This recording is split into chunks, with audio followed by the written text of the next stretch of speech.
Bonjour à tous et bienvenue dans cette vidéo sur les modèles de la lumière, dans laquelle je vais parler du modèle particulaire de la lumière.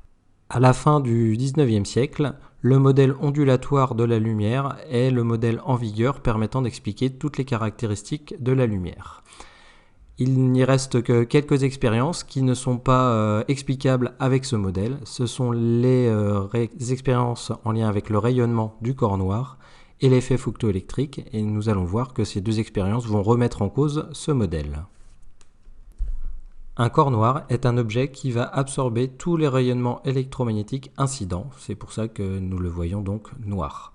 Cet objet va en fait émettre un rayonnement électromagnétique directement en lien avec sa température.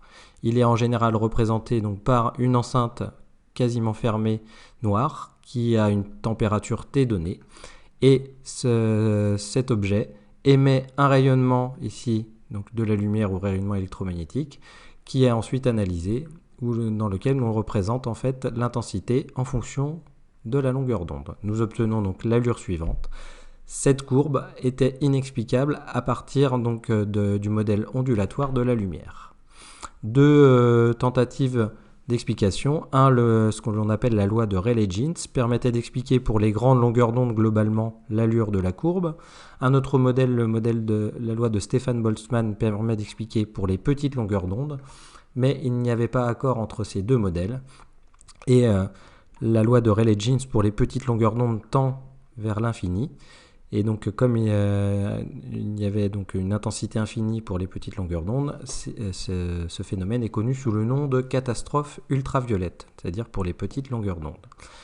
Il faudra attendre donc les travaux d'un physicien allemand, donc, qui se nomme Max Planck, qui en 1901 va établir donc une équation qui va rendre compte de l'intensité spectrale du rayonnement. Cette équation ici montre que l'intensité est proportionnelle à 1 sur lambda 5 fois 1 sur exponentielle de hc sur lambda kt moins 1. Cette équation ici contient en fait des choses très importantes, car il suppose que le rayonnement émis par le corps noir est émis par paquet d'énergie, c'est-à-dire que l'énergie n'est pas distribuée de manière continue, elle est distribuée uniquement par paquet d'énergie, ce qu'il appelle les quantas.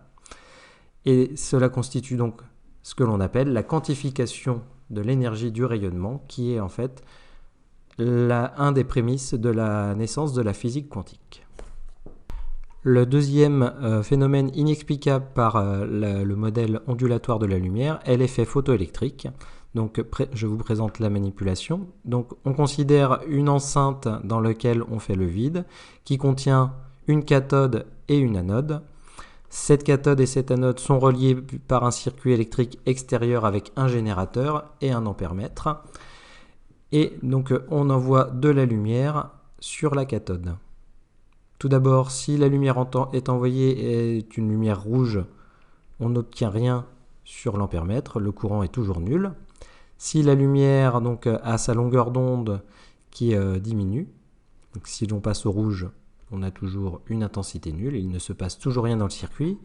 Et si par contre on passe à une lumière qui est violette, cette fois, des électrons sont arrachés de la cathode et sont attirés vers l'anode, ce qui signifie que l'on obtient un courant positif, c'est-à-dire qu'il y a apparition d'un courant dans le circuit ici.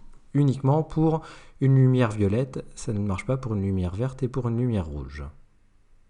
L'explication de ce phénomène est due à un physicien allemand du nom d'Albert Einstein, qui a établi en 1905 que le rayonnement absorbé par les électrons se fait par paquets.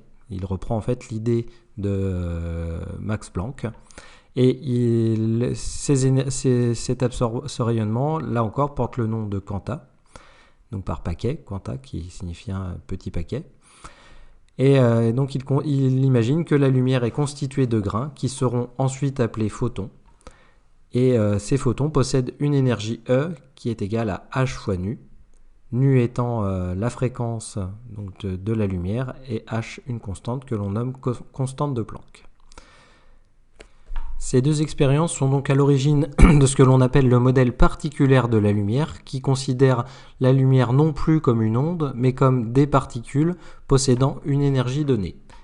Ce modèle utilise une loi que l'on nomme relation de Planck-Einstein. Et donc la relation de Planck-Einstein nous dit que la lumière est constituée de particules sans masse que l'on appelle les photons.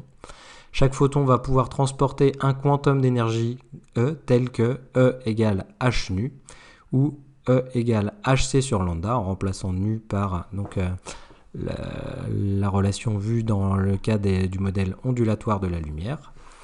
Donc avec E l'énergie du photon qui est exprimée en joules, H la constante de Planck qui vaut 6,63 10-34 joules seconde, C la célérité de la lumière dans le vide qui vaut 3,00 10 puissance 8 mètres seconde moins 1, nu la fréquence de la lumière associée au photon exprimée en Hertz, lambda la longueur d'onde dans le vide de la lumière associée au photon en mètres.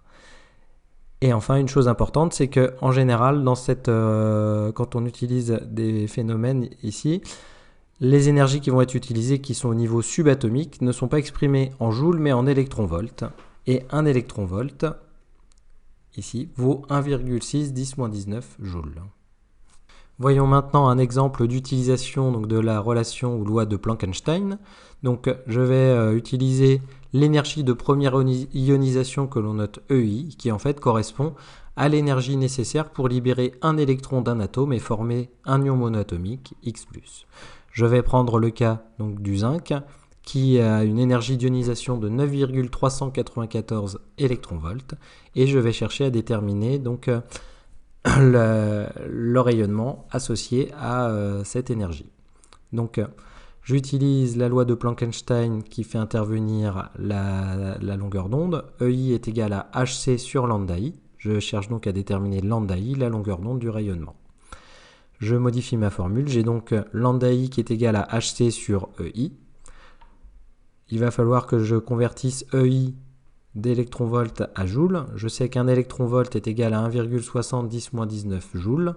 Donc je vais pouvoir déterminer l'énergie EI en faisant 9,34 fois 1,60 10-19, ce qui me donne ici 1,50 10-18 joules. J'ai gardé uniquement 3 chiffres significatifs car j'en avais 4 dans le premier terme, 3 dans le deuxième, donc j'en garde toujours le nombre le plus petit. Connaissant maintenant l'énergie en joules, je vais pouvoir poser mon calcul. H vaut 6,63 10-34 joules seconde et C vaut 3,00 10 puissance 8 mètres seconde moins 1. Je remplace donc dans la relation ici par les valeurs numériques, ce qui me donne lambda i est égal à 6,63 10-34 fois 3,00 10 puissance 8 divisé par 1,50 fois 10 puissance moins 18. J'ai 3 chiffres significatifs, 3 chiffres significatifs et 3 chiffres significatifs, donc mon résultat en contiendra également 3. J'obtiens donc comme longueur d'onde lambda i qui vaut 1,33 10-7 mètres, ce qui veut dire qu'ici, le rayonnement associé a une longueur d'onde de 133 nanomètres, ce qui correspond à un rayonnement UV. Donc si on utilise dans le cas d'une expérience de l'effet photoélectrique une cathode en zinc, il faudra lui fournir un rayonnement de nature ultraviolette inférieur à 133 nanomètres pour que les électrons puissent être arrachés du zinc et être envoyés vers l'anode.